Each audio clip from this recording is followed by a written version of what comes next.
Hi everyone, welcome to our recording of the online gathering.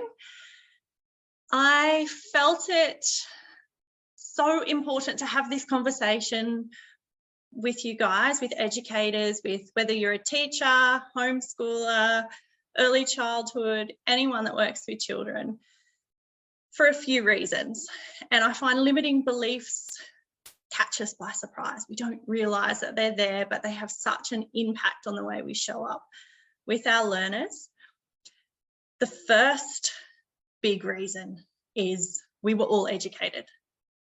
We all had an education. It may have looked different for everyone, but that made an impression on us. And the reason it made an impression was not so much because of our education or the environment, but our beliefs and our perceptions at that age. And as we know, we are all working with young children who are at an age where their beliefs about themselves are formed purely from a state of mind that's different to ours now. So they don't have that analytical reasoning, so they take everything on. So without us knowing, we took all that on and formed beliefs and perceptions about education, about ourselves. So then we grew up, we decided education was our thing, we felt passionate, had that energy, went into study or decided to jump into homeschooling, had these visions, learnt all the new ways of childhood development, the new and evolving ways of education, stepped into the space and then started to feel, oh, this is not what I envisioned, or I'm not being the teacher that I first thought. What's with that? And that's where all these beliefs have started to come through without us knowing. And I really want this to land where it needs to land. So I have brought in a beautiful co-host who is amazing at explaining this. And I have personal experience with coaching with Zoe, who is amazing. And anyone in town that I run into who's doing amazing things, mostly these women in town, and all of us have this thing in common. We all have worked with Zoe. So I'm going to hand over to Zoe to explain a bit more, and hopefully she can explain it a little bit better than me. Thanks, Zoe. Hi, Emma. Hi, everybody. Thanks for having me. This is definitely a topic that I'm passionate about. I'm passionate about most topics that I speak about, but the reason I'm passionate about limiting beliefs and talking about it is often it's one thing that's stopping us from progressing forward in our lives. So anybody who's watching this, listening to this, congratulations on at least starting to explore other options than what you're just currently doing. And the reason that's so important is because that's where our growth happens, when we start to explore outside of our norm. So when Emma asked if I wanted to speak about limiting beliefs on here, I jumped at the opportunity. So what is a limiting belief? I'm going to talk to this topic. We're going to specifically talk about some things around education and that, but if you're outside of that education space and looking at transitioning in, it's also something that you could adapt in all different areas of your life. So I feel like the topic's going to be appropriate for anybody at this point. But the very first thing is, what is a limiting belief? A limiting belief is what puts you on repeat, even though you're hitting your head up against a brick wall. Oh, I love that. So when we're stuck in a limiting belief, we're waking up and we're doing the same thing. Now, the main reason that educators specifically fall into a very limiting belief category quite quickly is because their lives and jobs become so routined. And so very quickly they fall into this safe sense of security in what I'm doing keeps me safe, because I'm doing the same thing every week. Every Monday we're doing science. Every Tuesday we're going to the library. You know, if you're in a home education space, you're probably meeting up with people of a Thursday morning. Like, we're doing repeated things. And so what our subconscious body does is it attaches to that, and it's like, oh, well, that worked last week, so that's good. Let's keep doing that. We'll do the same thing. And before we know it, it's no longer working, but we're still doing it anyway. And so this is the trap where limiting beliefs start to occur. So it comes from unchanged patterns. So limiting beliefs come from when we're not changing patterns, we're just doing the same thing. And the limiting beliefs start to stem from that. And before we know it, we're in it. We don't wake up one morning and go, oh, I'm going to adopt some limiting beliefs. They're just happening to us on a subconscious level. And it's not often until we hit a point of crisis that we go, something seriously wrong. Now, what most people do when they hit a point of crisis is they start to outsource. They start to find out like the problem's here or the problem's here. And what people don't do is they don't actually do internal reflection and go, well, hang on a second, I'm not changing anything. I'm not doing anything different, yet I'm expecting a different result. So what all of our scientists are now saying is that 95% of everything comes from our subconscious mind. So this is where all of our thoughts, our feelings, our reactions all occur in this subconscious mind, which is where our limiting beliefs are controlling. So you've got a 5% opportunity in your life, basically, to think differently. And that's why it's so difficult, and that's why we don't tend to do it. Wow. Wow. So let's all just do a very brief activity here to see what these limiting beliefs can start to form in our body. So what I'd like everyone to do is to lean forward and create a really bad posture. Head down. And I want you to say, while you're in this bad posture, I am an amazing teacher. I am an amazing teacher. And I want you to realize that you just did not feel like an amazing teacher. No, it feels a bit ridiculous saying that while you're slumped over. Exactly. Yeah. And so if we were to change our body posture and to get into a power pose or a power position, shoulders back, heads up, deep breaths, lungs open, I am an amazing teacher. All of a sudden we have the opportunity to feel something different. Do you know what I feel like on Cool Runnings when he's in front of the mirror? Yeah. Before his dad comes, like shoulders back, like I can take on the world, off I go. Exactly. And so all we're doing there, like just in 30 seconds, is we're just changing our posture.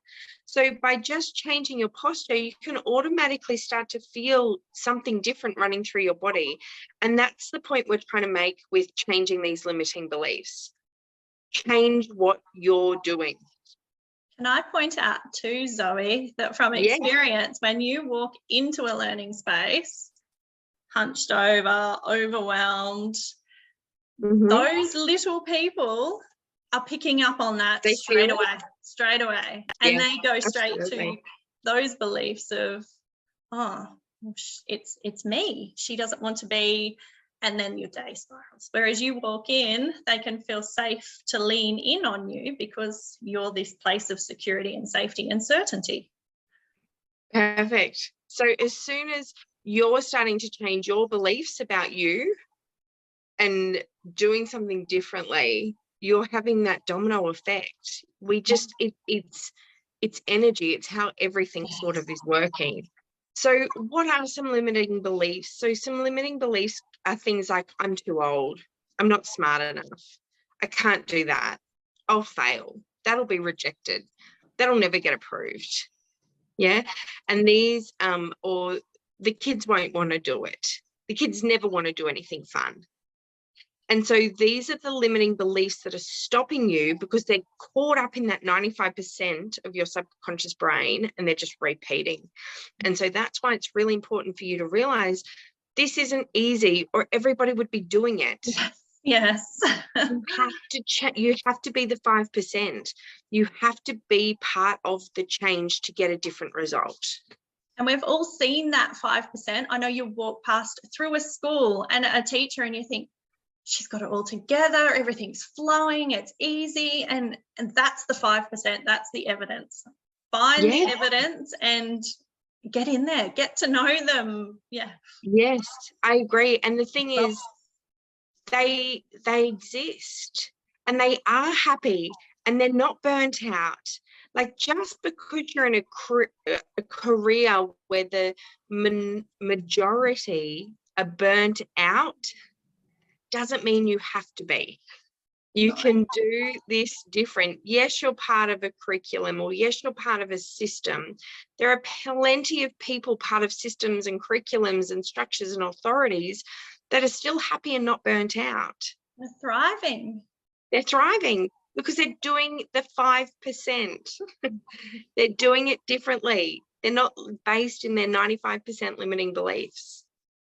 Is it true, Zoe, if you're connected to that 5%, and like you said before, people need to go inward, are they, instead of judging themselves on curriculum, policies, other teachers, are they judging themselves? Not judging, that might not be the right word, but on themselves.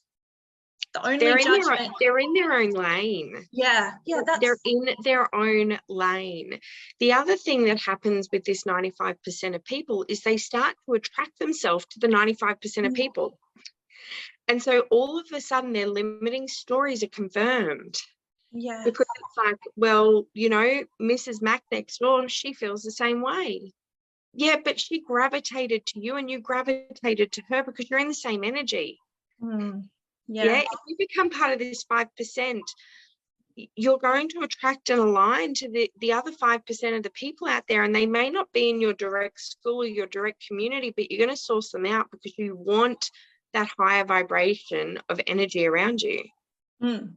Yeah, someone that's going to stretch you, inspire you. I can guarantee that there are people that are listening to this right now going, what would she know? She's not a teacher. She's not in this environment. That does not exist.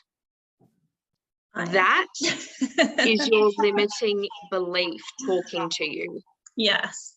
Yeah. So when you're sitting there saying this is impossible, or we couldn't be happy, or we are burnt out with teachers, she doesn't understand. I don't understand teachers, but I understand how a subconscious belief system works.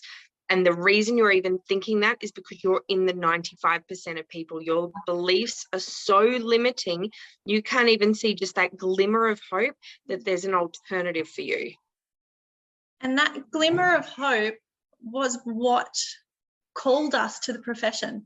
We didn't get called to the profession to be burnt out, tired, to be triggered and snappy. And no, we were called to the profession for that 5% to thrive, to connect with children, to make a difference.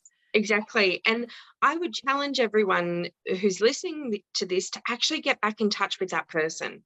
Yes. To actually think about what that person was thinking and feeling, and to reconnect with that version of yourself, because that's how we create change. Sure. And I talked about this in our last gathering, and this is our ground zero.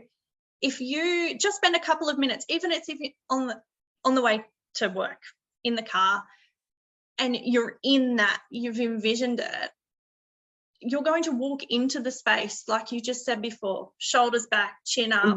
You're going to present in a completely different way. You're going to make decisions in a different way, and you're going to be consciously aware of that 95%. I'm not saying you're going to get it right, but you've got more awareness to step into that 5% just from anchoring into that vision. And the awareness is what creates change. And that's why at the moment you have to become very good at calling your own bullshit. That's your awareness. When you're like, oh, the kids will reject sports if I move that to the morning. Call your bullshit. Yes. Yeah. And people who transition into that 5%, they're very good. They call their bullshit. They are so responsible. They're not waiting for somebody or something to come and do the work for them. They're willing to do it themselves. They're going to be the leader of the change. Can't lead from behind. Can't lead from behind. No. So I believe that we had some questions and that sent through that maybe we could talk to. Some questions. I feel this is a good place to start with this question. I feel like I'm not making a difference with some of my students. How can I change this limiting belief? So how can I change my limiting belief, which is I feel like I'm not making a change with some of my students. Yeah. So what I would be first of all identifying is I'd ask yourself, where are we not meeting? What am I not changing? Because if you're not connecting, if you weren't connecting with your children at home, or you weren't connecting with your husband at home or your partner, you would do something differently.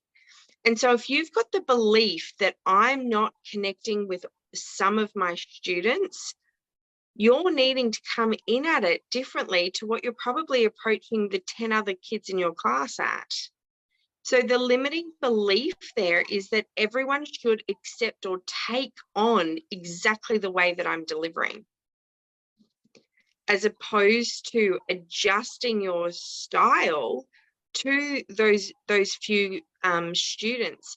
The other thing that if I was triggered by something, so as soon as we're triggered by anything, and it sounds to me like the person who's written that is potentially triggered that these students, I'm going to keep saying clients because it's how I normally talk, these students aren't connecting to them and they're triggered by that. All that tells me is that that is an area in which they can have positive improvement if they go inward as opposed to outward. And the inward thing would be, what is Johnny not connecting with? Okay, well, he only doesn't connect during science. I actually have his attention for the other 6 subjects. Yeah, and so actually doing some self-reflection and some self-assessing on these clients and using that as an opportunity to grow as opposed to a negative belief. Does that make sense?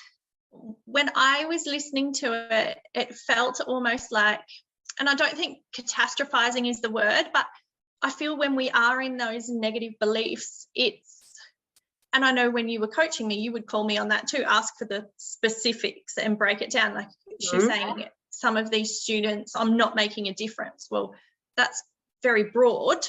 Yes. So break it down there. Let's look at the places that you are making a difference and what is it about that they're able to connect with. And let's work back from there. Let's find what is working, because there's always something working. Exactly. The other thing is, and I do feel like this is an unfair expectation placed on teachers at times or educators, is that they have to connect with everybody. It is an unfair expectation that you place upon yourself and that is placed upon you, that you are going to have the exact same influence on every single person that walks through your door. You're not. And just because you don't doesn't mean that you failed. We are not for everybody. You're not picking these children walking through your classroom door. They are being picked for you. So there are going to be moments in your career where you're just not each other's match. And so as opposed to fighting yourself on that, work out how you can support that person. Not necessarily get the same engagement from them as you are everybody else, because the connection's not there. You're both triggering each other or whatever the case is. Turn it to being about how can I support this person while they're under my care? Yes. Yeah. And removing that unfair expectation that is on you that I must connect with everybody in the same way. Yeah. I think that is a belief that I definitely fell into the trap of teaching, is out in society, and we study and we're seen as professionals. So you almost feel like you need to be the expert. But as we all know, when we're in that position, we're humans. We're flawed. which is our greatest gift to our learners, I feel.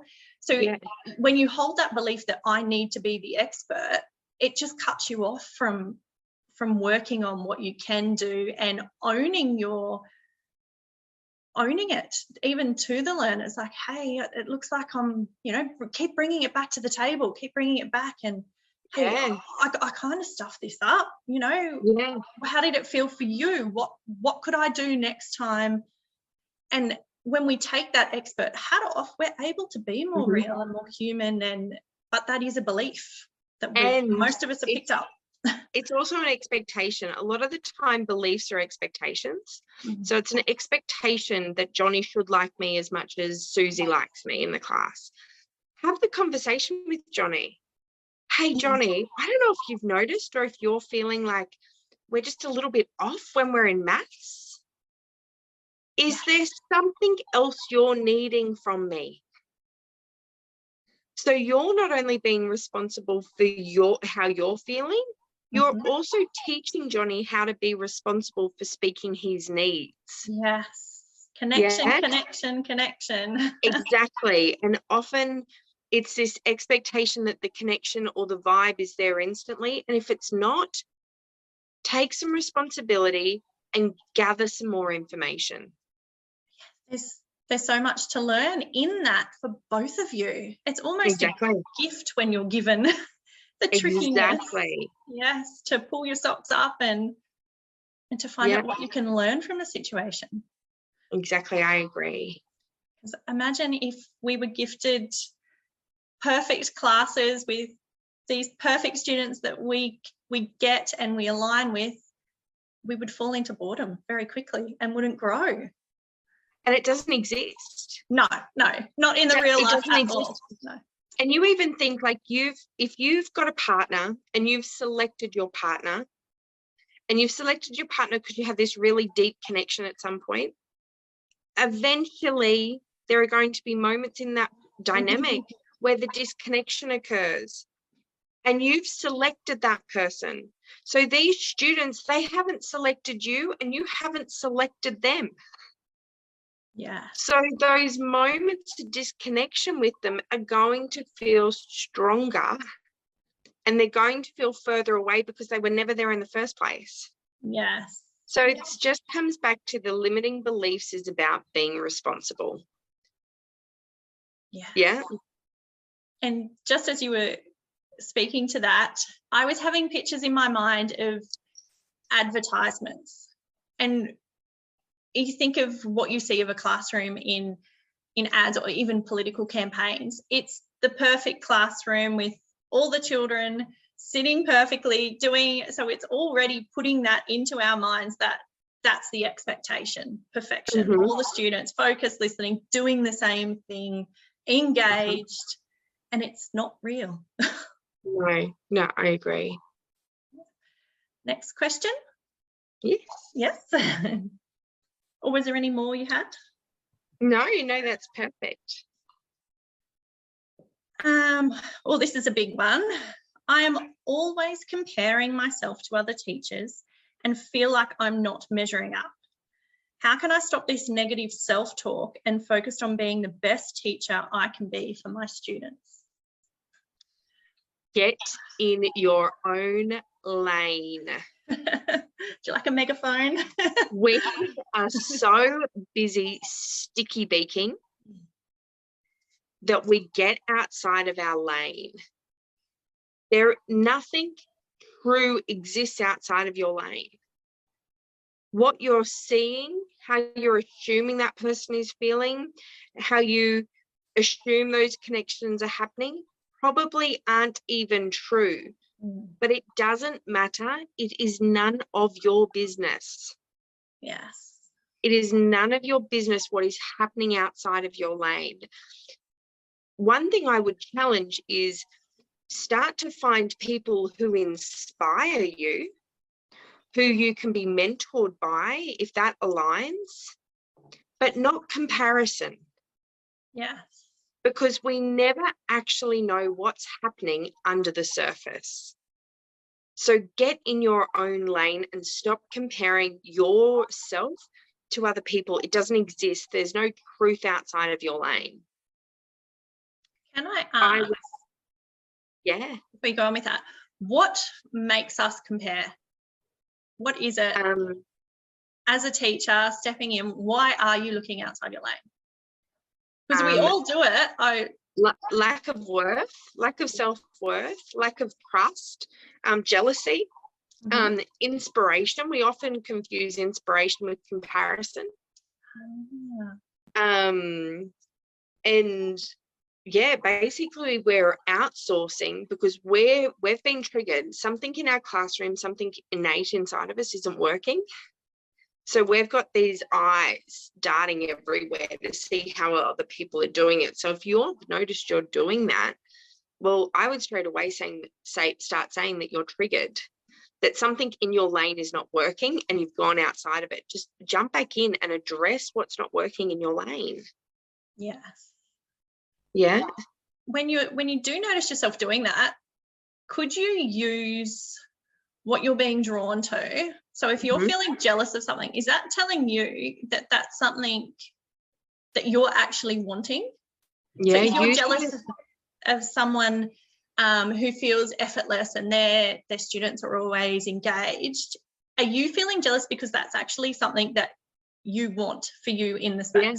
Yeah, absolutely. So one of the things that I would suggest in there is reevaluate your teaching goals.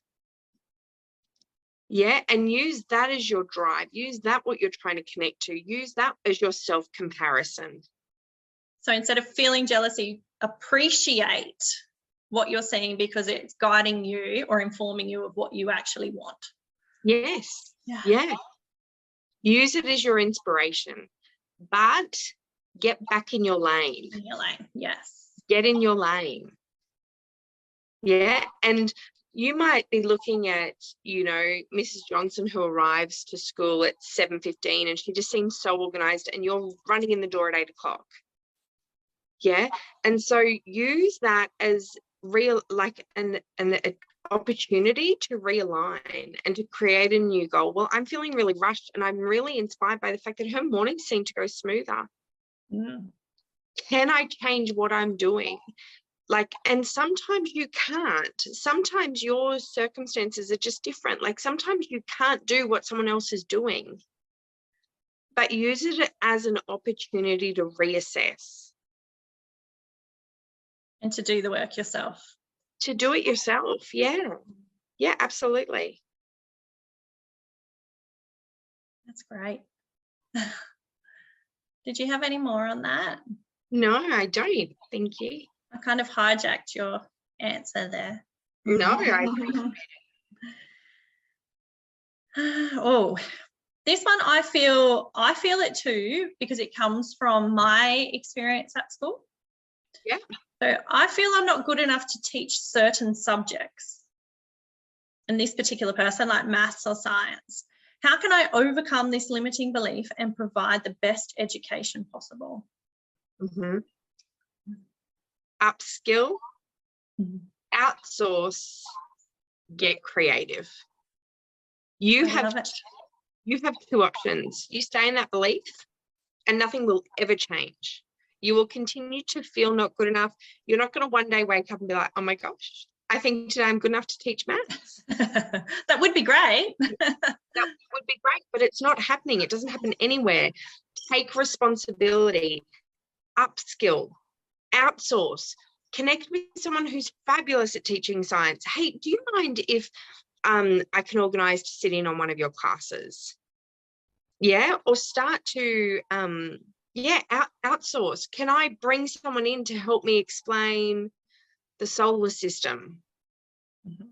Yeah, get creative with what you're doing. The biggest mistake anybody falls into, and it's very typical in that teaching environment, is they're just going to pick up the same content and do it again. And they're going to pick up the same content and they're going to do it again.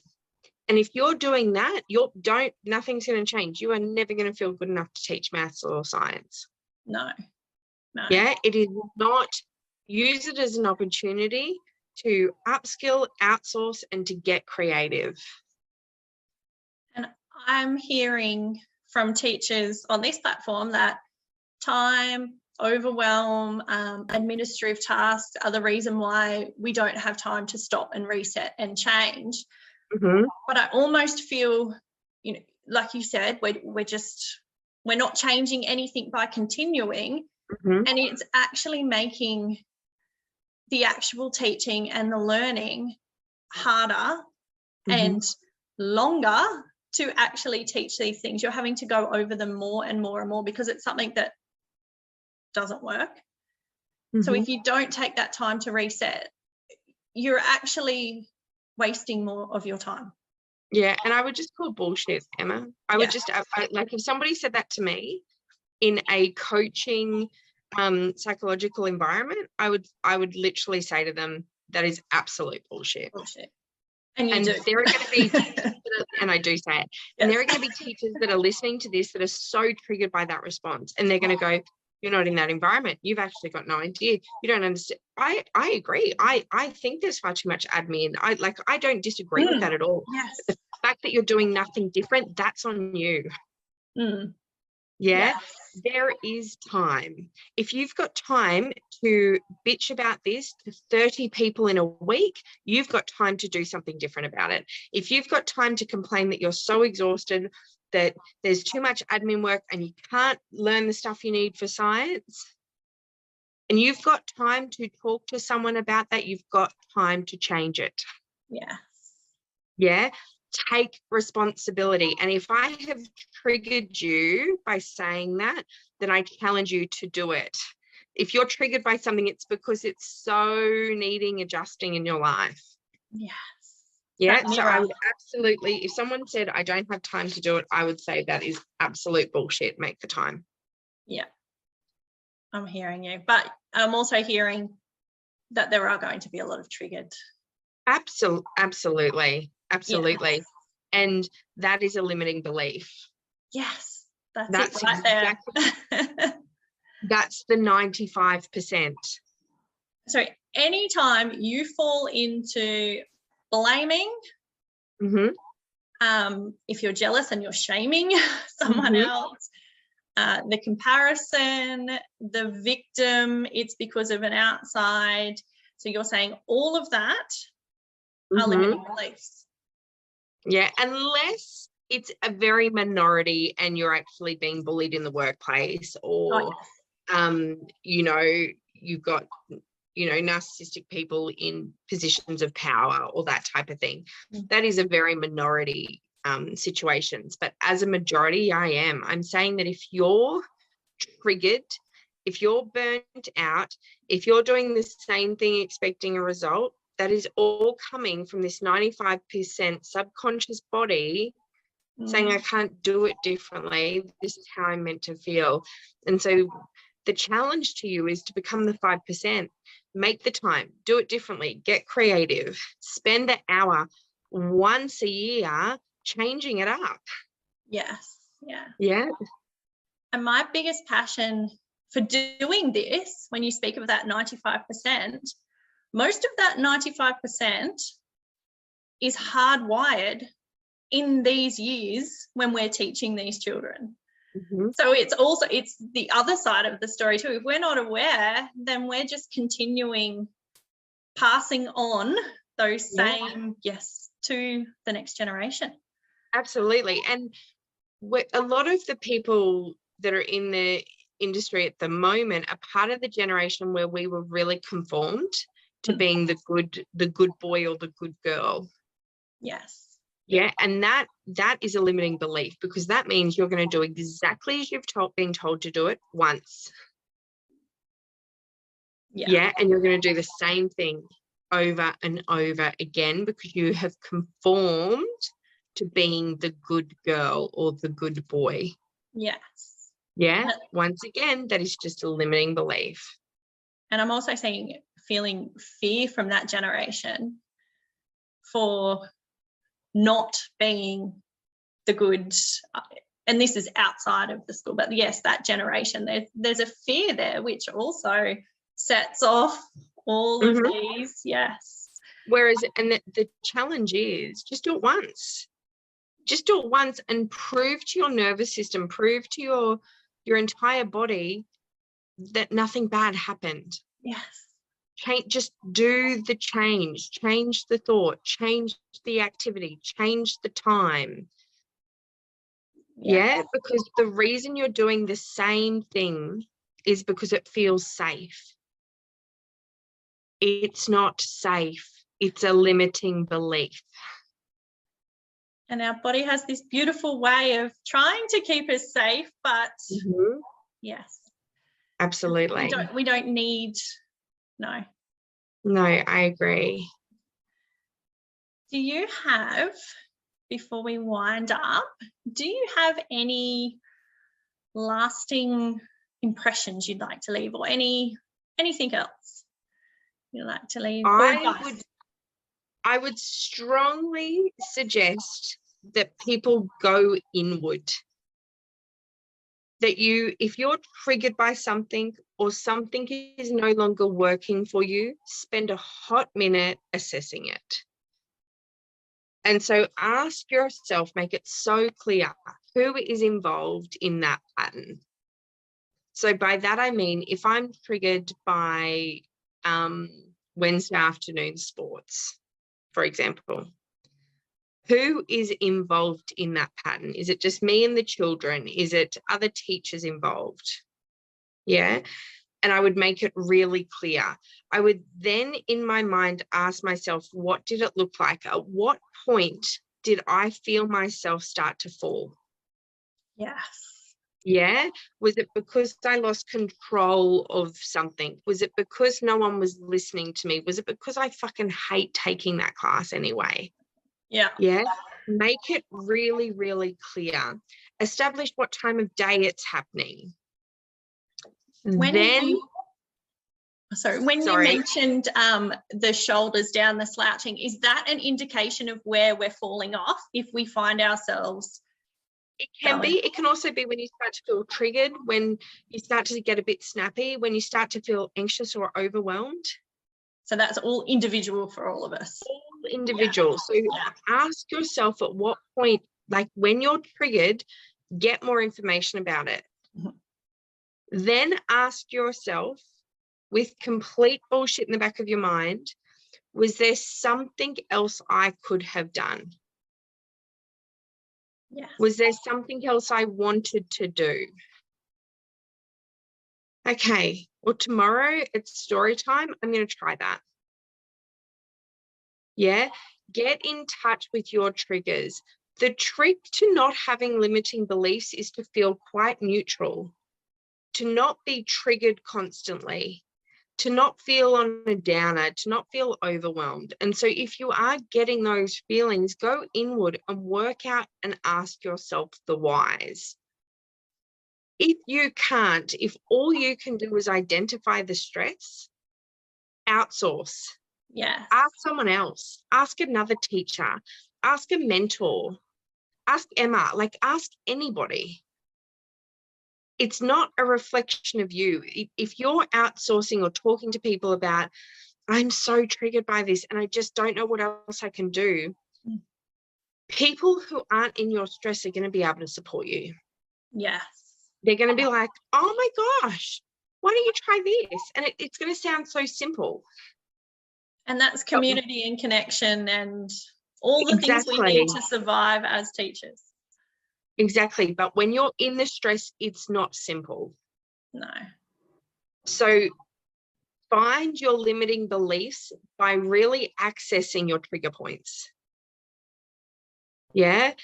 Set some realistic goals. Just set some goals for your teaching life or your education life. Remind yourself why you got into it or who she or he was. Yes. Get back in touch with that person. That person might have loved exercising of the morning or, you know, really meal planning or loved cooking or whatever it is. Get back in touch with that person. And I advise to bring that into the classroom. Yeah. Bring your passions in. Because if you're lit up by something, how is that going to present to your learners? Are they going to feel that energy? Yeah, that this is a real person teaching me. I'm feeling this. I'm riding off this energetic tail wave of this agree. teacher. Yeah. And Yeah. then it opens that whole space for our learners to be authentic and to bring in their interests and Yeah.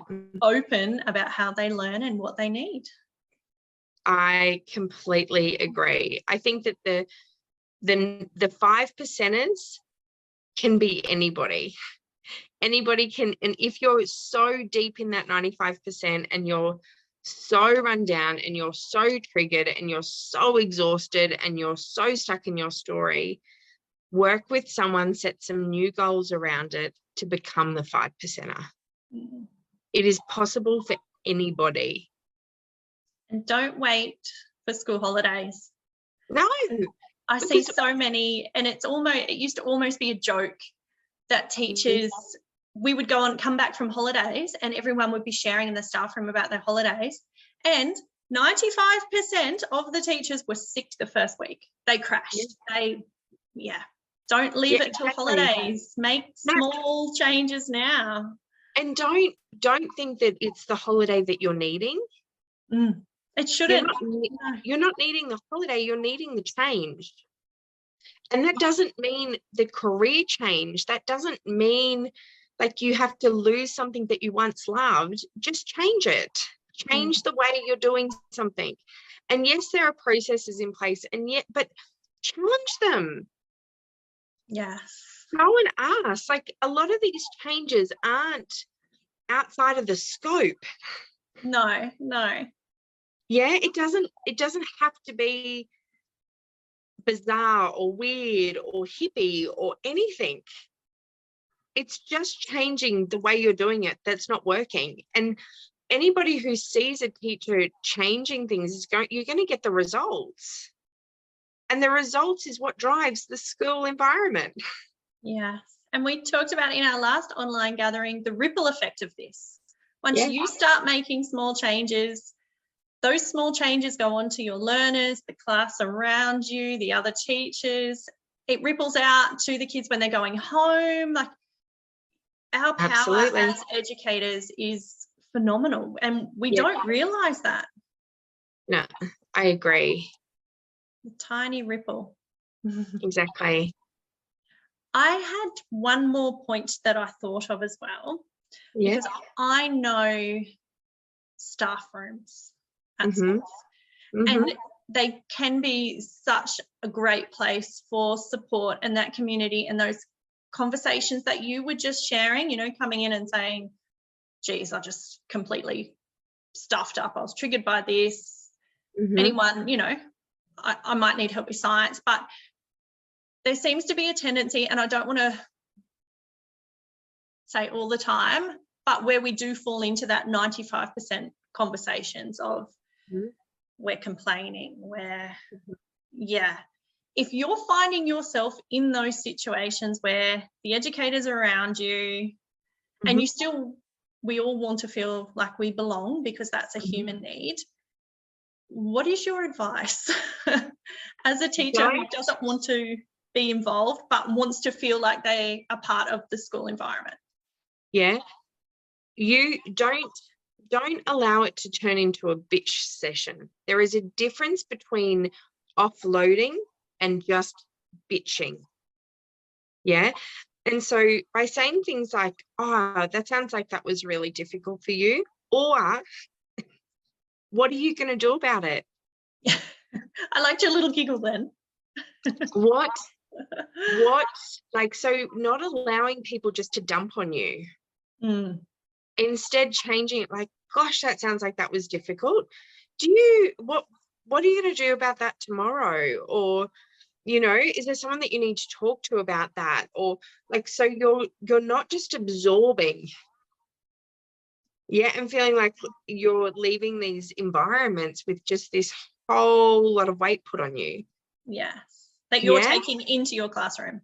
Yeah, that sounds really hard for you. Or, gosh, if you ever want to, brainstorm some different ideas or anything, just let me know. I'm happy to work with you around that one. Or set some rules or boundaries for you and how you allow people to communicate with you. If you start saying things like, oh gosh, that sounds like that would have been difficult, what are you going to do? I can guarantee that people are going to stop talking to you about that because you've energetically put up this boundary that I don't do that. Yeah. Yeah, that sounds like that's your story. That sounds like you're stuck in your limiting beliefs, but I'm a 5%er. I'm not there. We can't really say that's your bullshit in the staff room, but No, but you can show that through not getting caught up in the cycle. I love even the way you were answering. I felt empowered myself.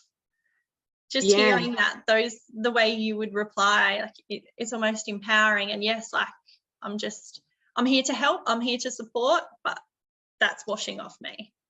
Yes, I'm not taking that on. Yeah. Yeah. I love that. Very good. Thank you so much for having me today, Emma. Oh, thank you, Zoe, for joining us and imparting your amazing, amazing wisdom. Amazing wisdom. If we have any teachers who are needing to chat limiting beliefs, where do they find you, Zoe? The easiest way to find me is on Facebook under Life Kinesiology. Lovely. And you can just send me a message on there and we can work out different ways that I could potentially support you on your journey out of the 95%er. Yay. Let's break through. Let's get out of the 95%. Exactly. It doesn't even need to be, it doesn't need to be there anymore. No. Yeah. It can be easy and we can thrive. Exactly. So I hope that anybody who's listened to this goes on to have a beautiful day, feeling somewhat empowered that just because you're somewhere at the moment doesn't mean that you have to be there still tomorrow. No. I love Perfect. that. Thank you for your words as always, though. No worries. Thanks so much. I'll talk to you later. Bye. Bye.